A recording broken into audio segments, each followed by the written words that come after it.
Well, good afternoon. It's my absolute pleasure.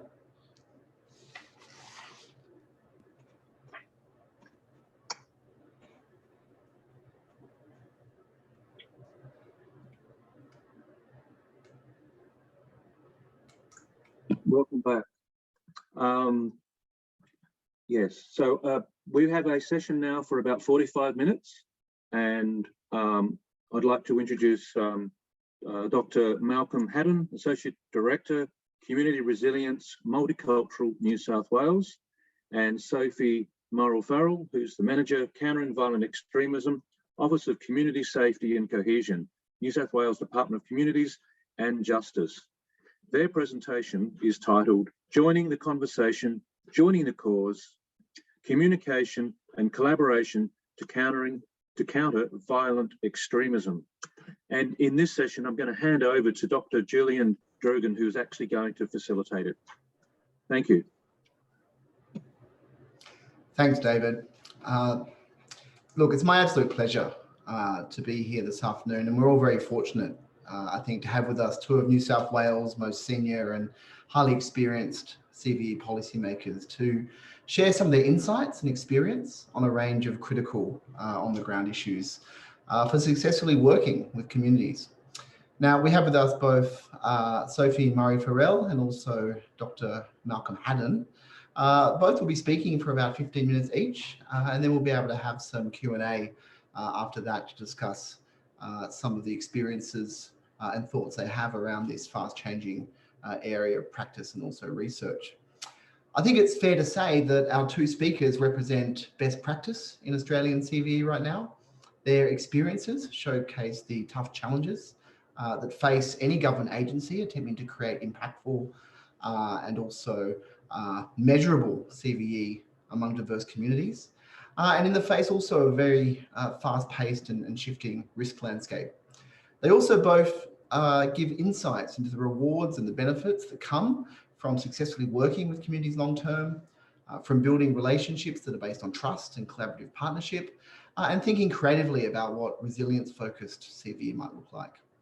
This is also an opportunity for us to showcase and discuss New South Wales' distinctive approach to CVE.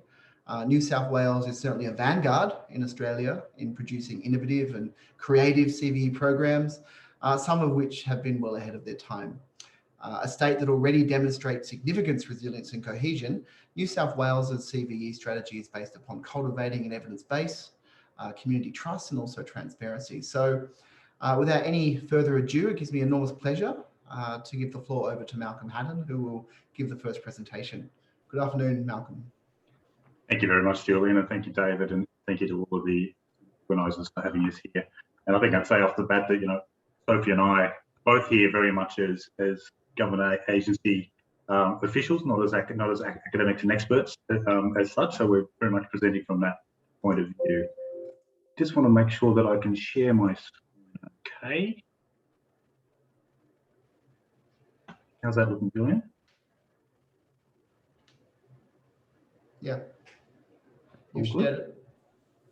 Can you see that? No, I can't. It's black. Okay.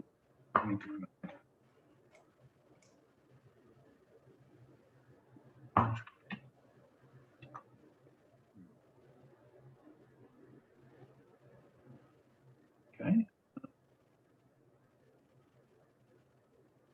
I can see that now, Malcolm. You can? Yep. Okay. It might be a little bit slow on my end. Now I just want to make sure that it's transitioning to when I transition. Does that now come up with the next slide? It does. Oh, thank you. Okay. Okay, great. Thank you for this opportunity. And I want to talk a little bit about what we mean at Multicultural New South Wales by a community resilience-based approach to CVE. And what our role is in CVE as a social policy agency whose core legislative remit actually is around promoting social cohesion and community harmony in a culturally diverse society, and what place we actually have in the CVE landscape. And I did take note of Martha Crenshaw's comment of the conference. I haven't unfortunately been able to watch everything in the conference today, but I did note that Martha raised the issue about the potential dilemma sometimes for social policy agencies whose remit is around social cohesion or community resilience.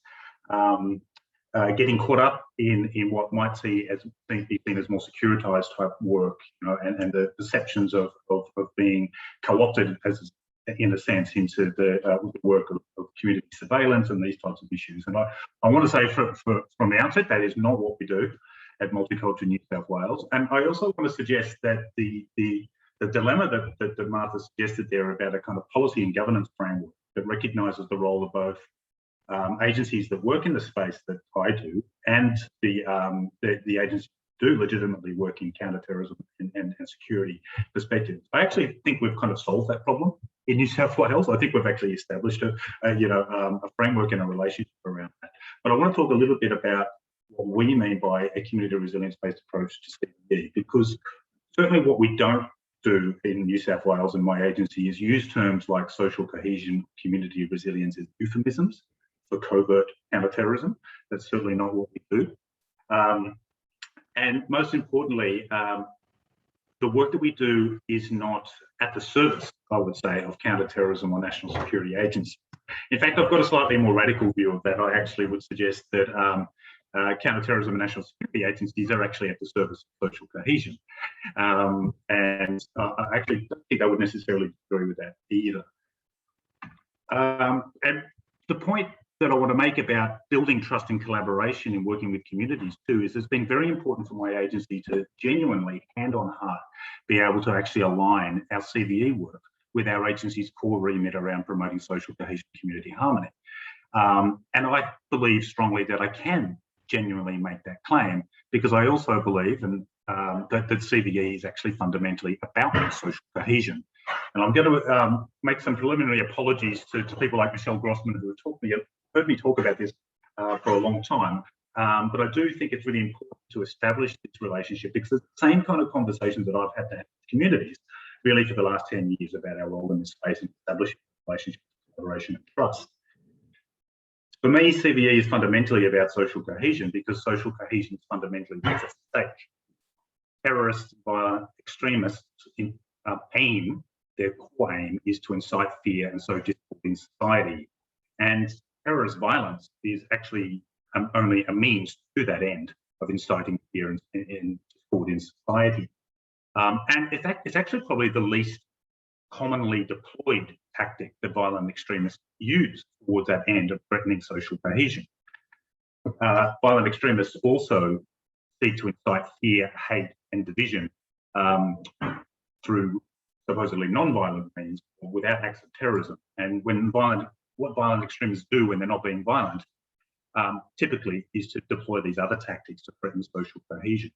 So while I'm perfectly happy to leave the prevention of terrorist violence to the relevant agency to work in that space, the Counterterrorism Security Agency, for me, the protection of social cohesion is actually the main game for CVE. And of course, at least it is for my agency. I wanted to talk about what we mean by community resilience in the CVE context of agency. And these images, for me, are what we mean by community resilience to terrorism and violent extremism. These images are community resilience to terrorism and violent extremism in practice. Okay. These are not images of individual or psychological resilience to terrorist recruitment or propaganda. They're not images of community resilience to the so-called upstream social factors that might somehow lead an individual down a pathway to violent extremism or terrorism. These are communities standing up and standing united against extremists, and it's communities actually denying terrorists what they want. It's communities denying terrorists what they want, which is to incite fear and sow discord in society. For me, the challenge for violent extremism, and I should also say that the motivation and the mobilization of communities in times like this, the motivation driven by emotions of empathy, of togetherness, these emotions that actually drive and motivate communities to mobilize in response to adversary, in response to a common enemy. These are what we see as the best examples of community resilience in response to terrorism around the world. For me, the challenge for CVE is how do we maintain that motivation and that togetherness and that mobilisation of community to stand up and stand united against fear, hate, division all the time. And that's the challenge that I think for my agency we need to work on in the CVE context. And I want to contrast these images of community resilience to the image that CVE has managed to garner, historically over the years, and which is quite an opposite image of communities feeling stigmatized, feeling securitized, feeling marginalized and othered through CVE policy and practice. And I actually want to contend that tarnished image of CVE, at least historically, and that's been experienced around the world, is actually a direct result of a risk-based or prevention-based or preventative counterterrorism-based approach to CVE. And I actually maintain that CVE needs to be something much broader than that if we actually want to build trust and collaboration. But that then begs the question, what is CVE? Now, everyone knows the image of the blind man and the elephant here. And of course, CVE is, as Martha Crenshaw, I think, was trying to get at, it's a complex beast, whether we're talking about governance arrangements, we're talking about the motivations that different agencies bring to the table in terms of the role and the contribution that they take and provide and contribute to CVE. And if you're standing at the front end of this elephant, the pointy end, we might say, with the tusks, and that might be the law enforcement security agencies that come to the problem of violent extremism as a problem of crime prevention, as they rightly should. That's the role of their agencies. And they will see the problem very much from that pointy end of the spectrum. But that's not the entire beast, the complex beast that is CVE. Some people who maybe stand at that end might go down to the right-hand side of this image and think of the work that I do in the social cohesion space as soft and mushy stuff. The soft and mushy stuff in the social cohesion space, it is also a long way distance from the actual pointy end problem that is violent extremism. I want to actually flip that around. I want to actually suggest that what we do down at that soft and mushy end is actually, for want of a better expression, cleaning up the crap that often starts at the pointy end. So what goes in at that top end actually comes out and actually has is the mess that often agencies like us are actually dealing with, whether that's as a consequence of violent extremist actions themselves or violent extremist behaviours, or sometimes, unfortunately, it might be because of the actions actually of agencies working at that pointy end. And we're also dealing with the longer term repercussions in terms of building trust with communities around the work in CVE. So I actually want to suggest perhaps the front end we might talk about as the risk approach to countering violent extremism, and perhaps where my agency sits is actually dealing with the impact or the consequences of violent extremism. And that's what I want to talk a little bit more about too, in terms of those two different approaches, in terms of the risk-based approach and an approach that incorporates the impact and consequences of violent extremism within the scope of what CVE is as a field of policy and practice. Back in 2016, Shannon Harris Hogan, Kay Burrell, Andrew Zammit published an influential paper in Australia that people are probably familiar with, somewhat erroneously, I would suggest, titled "What is Countering Violent Extremism?" And in that analysis of Australian CVE programs between 2011 and 2014, that kind of meta-analysis, meta-evaluation of Australian CVE programs at that time, they deployed the public health model of CVE to try and categorise different elements of CVE at that time. They weren't the first to use the public health model, and they certainly weren't the last to use the public health model. And I've interestingly seen a number of policy documents and academic papers that have cited this article in actually advocating for the use of the public health model of CVE to describe what CVE is. And that's interesting because from my reading of this article, I actually believe this article was actually using the public health model actually to establish a straw man argument against what the model refers to as primary prevention programs, which the authors of this article characterise as social cohesion multicultural programs of the type that my agency actually delivers under the CVE framework. I don't believe that's actually an adequate to the primary prevention or the public health model is an adequate way of describing the type of work we do in community resilience-based CVE. I also agree actually with the author's critique of primary prevention. They came to the conclusion in that article that there was little independent evaluation or evidence-based research that suggests that social cohesion or prevention initiatives has led to any reduction of violence anywhere in the world. And moreover, that their broadly targeted nature risks stigmatising the communities in which they target. I actually agree with this critique, and I agree, and Shannon Harris-Hogan has developed this argument elsewhere as well, that, that from a risk-based perspective, violent extremism is not a population-based problem that warrants a population health or primary prevention type approach. It's not obesity or smoking or depression in the same way that we might ordinarily deploy a public health model. And I agree with them also that the risk of targeting broad demographics as potential from a risk perspective is precisely what creates the stigmatisation and securitization of relationships. Of course, this conclusion feeds also both into right-wing conservative critics of CVE who see the type of work in the social cohesion and multicultural space as perhaps too soft.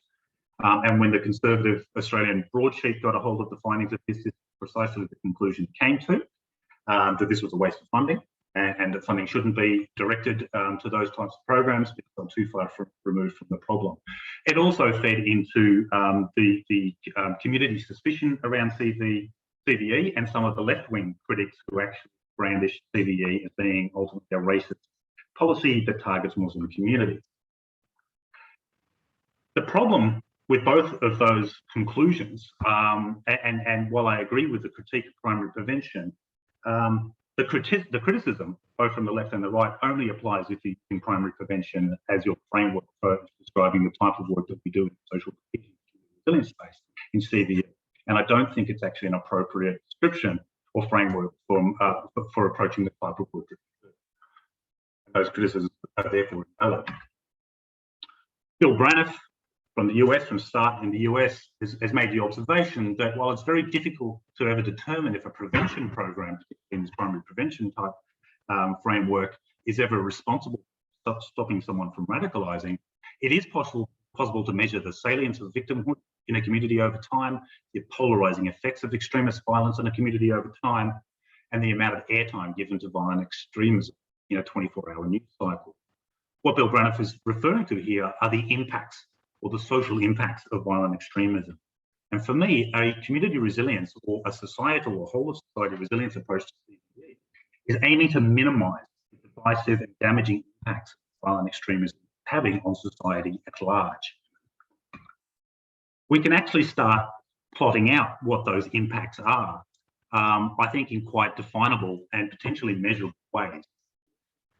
Starting right at the epicenter with the individual. And of course, the individuals most directly impacted by violent extremism are victims and survivors. And here I would also include in the work we do at Multicultural New South Wales and other agencies involved in too, in terms of some of the work that we do in refugee settlement, where we're working directly with refugees who fled the onslaught of ISIS in Syria and Iraq and know exactly what violent extremism looks like and are very directly impacted by violent extremism. Also within that centre, I would also include individuals who are the violent extremists themselves, because we know that violent extremism is not good for anybody, including people who are actually involved in it. And Alpha Cheng, the son of Curtis Cheng, the victim of the Parramatta shooting, has always been keen to remind me and to his audience that there were two victims of the Parramatta shooting on the 15th of October 2015. One was his father and one was a 15-year-old boy who was the actual perpetrator as well. So individual extremists are themselves directly impacted, as are their families. Families of violent extremists, of course, and we're now dealing with the live issue now of around 60 women and children who are families and relatives of ISIS fighters, of Australian ISIS fighters, who are now currently in the Al-Roj camp in Syria, who are clearly directly impacted by violent extremism, as are the families that I engage with here in Sydney, who are desperate to see their grandchildren come home. Families directly impacted by violent extremism. And for each circle of impact and concentric circle, we can expand outwards. We can talk about the impact on local communities. We can talk about the impact that an individual student being arrested on terrorism charges has on an entire school community and the reputation of that school. We can talk about the impact, for instance, on the regional town of Grafton, after it was revealed very quickly that the Christchurch attacker was born and bred from the local town of Grafton, and the damage that did reputationally to the town of Grafton. We can also expand out again and talk about the impact on relationships between communities, given the heightened tensions and fears that violent extremism gives rise to. We can talk about a whole generation of young Muslims being brought up in a post 9/11 environment, whose very identities and sense of resilience is actually forged in the face of the fear of terrorism and violent extremism. And more broadly, we can talk about the impact of violent extremism on society generally. And I think 20 years on from 9/11, as the title of this symposium rises, we can realise now that we still have not seen the end of the impact of 9/11, the broad societal and global impacts of 9/11. So for me, while we often hear about whole of society approaches to countering violent extremism, for me that expression only really makes sense not from a risk perspective, but from an impact perspective. Because it's only from the risk of violent extremism, not a population or demographic-based issue. But when we flip that framework around and start talking about the concentric circles of impact and consequences of violent extremism, that's when we can properly talk about a whole of society resilience-based approach to CVE. And of course, these can all give rise to, each of these concentric circles can give rise to other ripple effects as well within that. I would even be a little bit more radical even and suggest that actually for CVE, consequences or impacts are actually even more important than causes or probabilities. That may be a contentious statement. Perhaps we need to include both. Malcolm, I'm just going to jump in here and say you've hit the 20-minute mark. Oh, am I? Oh, I'm terribly sorry about that. I'm going to leave that. Sorry, Sophie, about that. I lost track of my time. Okay. I just want to say very quickly to wrap up then, both Australia and New South Wales CVE does actually recognise that we need to talk about both the risk from a prevention lens and reducing the impacts of violent extremism, which is the place in which I think a resilience-based approach to CVE works. The New South Wales CVE framework also talks about reducing the risk of violent extremism, both in terms of reducing the likelihood, the prevention or risk-based approach to violent extremism, and in terms of reducing the consequences of violent extremism on social cohesion. I had some examples of some of the work we're doing in this space, but I'm going to leave it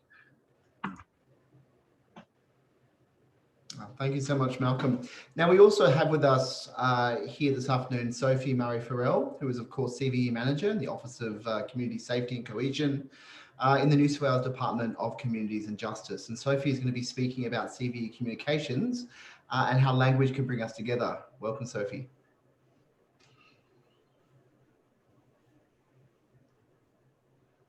Sophie, your mute is on.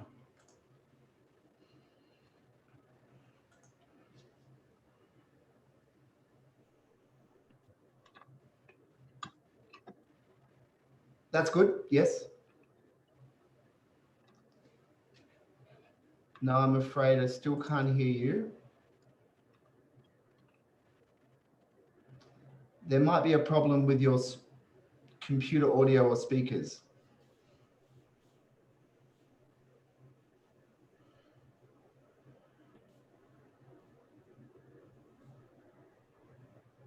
Now. Yes, that's good. We can hear you now. Great, awesome. Okay, thank you. I will now also just try to share my screen.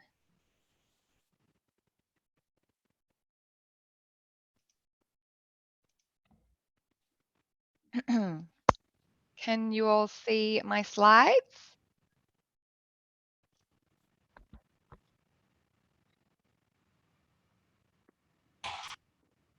Can you see the slides? Yes. Amazing. Okay. So I wanted to speak to you all today about the role that language can play in strengthening social cohesion in the CVE program in New South Wales. So I suppose something that our program has been reflecting on for a few years now is the idea that, and as we heard spoken about so well yesterday in the session on narratives and discourse around violent extremism, words do matter. Words have the ability to shape our experience of our society and our community, and they can either inflame discord, hate, and extremist narratives, or they can bring us together and drive social cohesion rather than discord. So I think as well, what we've all seen play out in the media recently and over many years is that when our political leaders and our government spokespersons speak out following an act of violent extremism or in relation to an act of violent extremism, often the tone of the media discourse can be set by the way that government leaders speak about violent extremism, and then in turn the way that the public reflects on the way the media is reporting on the act of violent extremism can be the tone will be set as well by the media. So what we see is we have a sort of a circle of narratives, and they either have the power to reinforce togetherness and social cohesion, or to potentially drive further hate and discord. And so on that premise, in 2018, our office decided to start doing research on how we could support New South Wales government to speak about violent extremism and matters associated with violent extremism and terrorism in a way that would rely on an evidence base where we could start using words that would support stronger social cohesion. So our goal was to create an evidence-based narrative about violent extremism so that we could contribute to clear, consistent messaging that could be used by any part of the government and any political leader that needed to make comment in relation to violent extremism. So what we did was we started working with a strategic communications expert consultancy, and we started to develop an evidence base. We looked around the world at what we considered to be best practice, so looking at the way that leaders had spoken over the last 5 years in relation to acts of terrorism, analysing the way the media coverage that followed leaders' commentary happened, and then looking at the public reaction to both leaders' comments and media coverage, and trying to see whether there were patterns in the way that political leaders spoke, whether the way that the media reported, and then the way that the debate happened in the community as well. Then we started looking at so we had our global evidence base, and then we looked at the way those conversations were happening in Australia and in New South Wales. We conducted analysis of social media comments and the comments on media articles to try and understand what were the trigger points that were driving polarization, hate, extremism in those comments in the discourse, and what words were bringing people together and fostering a sense of unity and cohesion. And I will just give a few examples of some of the analysis that we did of the way that leaders had spoken in public around violent extremism. This quote is from the French president following the 2015 ISIL coordinated terror attacks in Paris. And the language, as you can see, has a war focus. It's polarizing, and it at the time was critiqued for stoking anti-Islam sentiment in the community and driving polarization, fear, and hate. And interestingly, in the analysis that we did, the media coverage also was highly inflammatory following these comments and highly divisive and in line with war journalism practices. In contrast with that, we can see this comment here from the Norwegian Prime Minister following the 2011 attacks that took place in Norway. This comment focuses on humanity, empathy, love, togetherness. And interestingly, the media coverage, when we analysed it, also was more empathetic in its focus and more victim-centred than in other case studies that we looked at. In terms of what we found from the research altogether was that, firstly, that there was an appetite for support inside government, within communities, and in the media for learning about what was best practice in speaking about violent extremism and how to do it sort of appropriately. We found that there were certain phrases that were used that were not used with the intention of driving polarization, but the result of their use often triggered polarizing, inflammatory discourse in the social media commentary. So interestingly, words like Australian values, multiculturalism, and diversity often sparked inflammatory and sort of unhelpful debate about on either side in relation to discussions about violent extremism. Whereas words, and so debate about immigration, religion, and security were flashpoints in the discourse, whereas commentary around safety, togetherness, and unity brought people together and calmed the conversations down online. We found when we also tested, so once we'd compiled our research, we then drafted a narrative that we wanted to test with community leaders and other stakeholders to see whether the draft narrative resonated, whether any of the words that we'd included in it were inflammatory or divisive, and whether it would work for people using it in a multitude of contexts. And some of the feedback from the community consultations was really interesting. Phrases using words like a minority in regards to a minority of individuals seek to do harm in the community about violent extremism. The feedback from community let us know that those words can be misinterpreted and can indicate a relationship to minority groups rather than to a minority of individuals. And so we adapted the narrative based on community feedback. The messaging around a shared responsibility between government and the community and tackling violent extremism as a whole of society responsibility resonated really well. And so we infused our messages with those words and themes. So the result was we put together this narrative. This was back in 2018, so we did this work before Christchurch and ideological extremism became so widely discussed. We're actually refreshing the evidence base at the moment to take into account the new, I suppose, the evolving CVE landscape and the new topics that are now driving significant polarization and discord, and to try and reflect some of the discourse that has happened around the far right and ideological extremism since Christchurch. This is the narrative that was it's a section of the narrative that we put together in 2018. And we use these words, and we have used them in every piece of communications that we draft for New South Wales government about violent extremism, and they were used quite widely following Christchurch as well.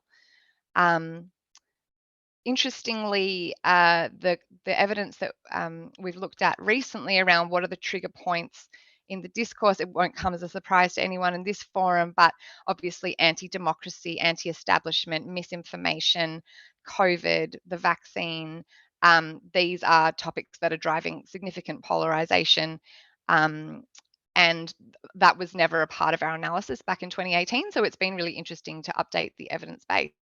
And also, interestingly, gender and misogyny came up as one of the flashpoints in polarizing discourse this time around. So we're just in the process of revising the narrative, and we're about to go back out to work with communities to test the new draft narrative again. So I guess I wanted to talk about this project as an example of government collaborating with community. We very much shaped the narrative together with communities.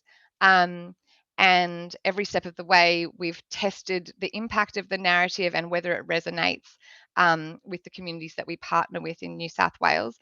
So I think it's a really good example of collaboration between government and community in strengthening social cohesion in the context of countering violent extremism.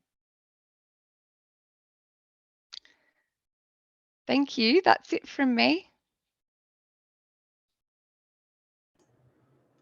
Thank you so much for that, Sophie. That was a brilliant presentation. And it'll be exciting to see how that narrative does shift in the future, with new risks and threats such as those coming from the far right or inspired terrorism, change the landscape, so to speak. I was just wondering, perhaps if I could ask you a question about the the language and the narratives that you created. Did you see wide uptake beyond your own government sphere with this language? I mean, were you able to in any way change or have influence over how media were discussing countering violent extremism or these issues, or more widely within the Australian government? Because of course, being able to take control, I suppose, or have influence over that wider message is a hugely important part of any state government agency. Absolutely, and I think the media is a big one, isn't it? And it's something that's that I'm very passionate about. I think obviously the relationship between the government and the media is a sensitive one. The government can't tell the media how to report on things, but we can, I suppose, and that was the idea behind developing an evidence base so that we could share it with media outlets, with community leaders, with private enterprise, with the federal government, so that we could just say, look, this is what we've learned about the way conversations are happening in New South Wales. And then I suppose it's sort of people can take that or leave it. And I think we've been really lucky in that we work very closely with Multicultural New South Wales, particularly with the Compact program that Malcolm's team manages. And there's a number of youth-focused community organisations that we tested the narrative with, and so that was really great. We could get their feedback, and I think it's just that exposure to the evidence base, and hopefully, I don't know, hopefully the messaging used by community organisations has been influenced by this piece of work. But I suppose it's it's just about putting the evidence out there and hoping that people can craft their own messages about and around violent extremism and hateful extremism, learning from what we found in this study. Yeah. I might jump off that question around terminology, Sophie, and open the question up to both of you to briefly answer, because I'd like for us to get through a few questions in the next 10 minutes or a bit less. This is a question from Lydia, and she's asking around ideology and terminology. We've all seen changes in terminology over the years when we talk about terrorism and violent extremism. We now have, of course, terminology like ideologically motivated violence coming to the fore to describe right-wing extremism. Can you talk a little bit about your feelings around these, or your feelings you get from the community around these uses of terminology? And is this criticism warranted or valued on any level? Malcolm, do you want to take that one first? I'm happy to have a go, Sophie. Thanks. My advice for a long time around CVE terminology is to be specific. Okay, that there is a role for umbrella terms, because sometimes we just need them, usually for bureaucratic reasons, to try and report on things and to describe things. But umbrella categories are not real things. And sometimes terminology has created collateral damage, as we know. Terms like Islamic extremism, even Islamist extremism, even Sunni Islamist extremism, are unhelpful umbrella terms, because they bring in broad demographics that actually have, for the most part, completely unrelated to the problem of violent extremism.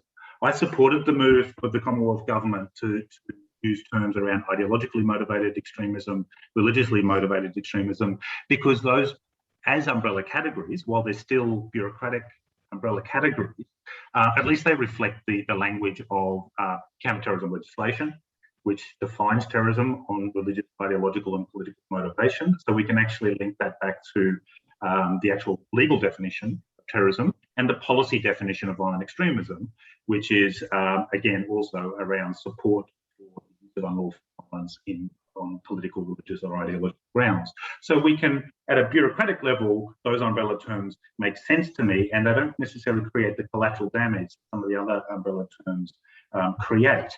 I don't think fully Islamist extremism is precise enough.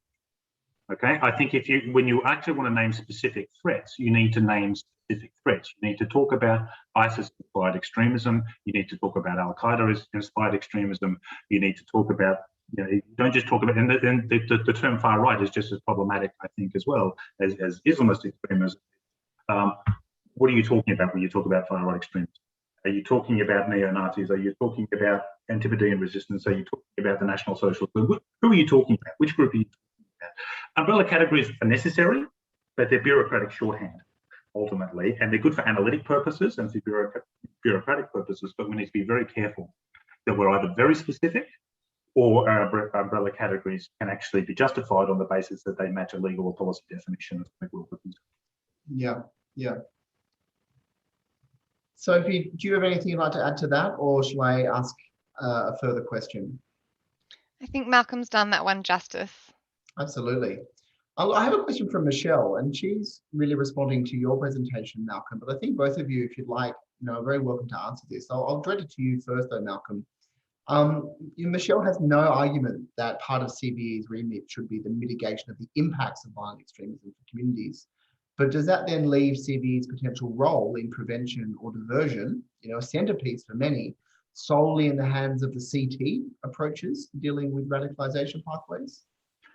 No, it doesn't. And, for context, I was talking from the perspective of my agency and kind of carving out a space and recognizing the role that my agency plays in the social cohesion context. But I'd also like to differentiate the roles of counterterrorism security agencies, counterterrorism, differentiate actually counterterrorism from counter-environment. Counterterrorism is probably the remit of law enforcement, security agencies, prevention agencies. I very much see CVE as a policy, and that applies as well at the level of diversion and rehabilitation. Because what we actually see, at the diversion level, and Sophie's agency is more involved than I am. When we're talking about the case management of at-risk individuals, for instance, it's very much a social policy agency there at the fore. It's mental health practitioners, it's social work practitioners, it's people who are actually trying to get people's lives back on track. All of that is very much a multi-agency social policy agency focus in dialogue with the relevant security and law enforcement agencies as required. But actually, at every level of CVE, from the individual to the family community, at a CVE level, I think that's actually probably the space of social. Sure. Now, we've got about 2 minutes, I think, until the end of the panel. And so I'm just going to ask you a question, Sophie. And it's about this notion of community and what new sorts of partnerships or collaborations do you think might be needed looking forward now that we are thinking more about ideologically focused and motivated violent extremism, far-right extremism in particular. Do you see new ideas around community in future? Look, I think particularly in terms of tackling the far right and the associated ideologies under that umbrella term, I think we need to be innovative about who we think of as our partners. So I think it's something that my office is focusing on at the moment is working more closely with local government, because I suppose the issues impacting social cohesion look very different across New South Wales, across Australia, and local governments are really in tune with what's going on in their communities, what vulnerabilities people are facing, what opportunities there are to strengthen social cohesion and support the resilience of their community. So for me, that's the direction that I'm hoping to work in more over the next few years, is sort of grassroots localized approaches through working with local government and the local communities that they are ultimately very connected with. Thanks. Look, I can't thank you both enough for bringing your policy experience, your on-the-ground practitioner experience, and mixing that up also with your very significant research and academic experience. It's a tough tightrope to walk, and I think you've both done an exceptionally great job, and I think it's hugely useful for the audience to be able to hear from you both. I wish we had more time for longer discussions, but thank you so much, Malcolm, and thank you so much, Sophie. And with that, I'll turn back now over to David. Thank you.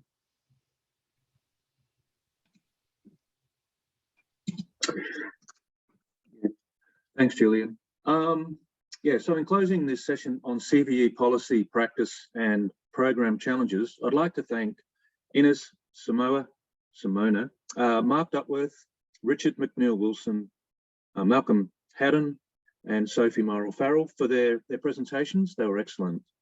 I'd also like to thank Julian for facilitating the last presentation. So now there'll be a 45-minute break.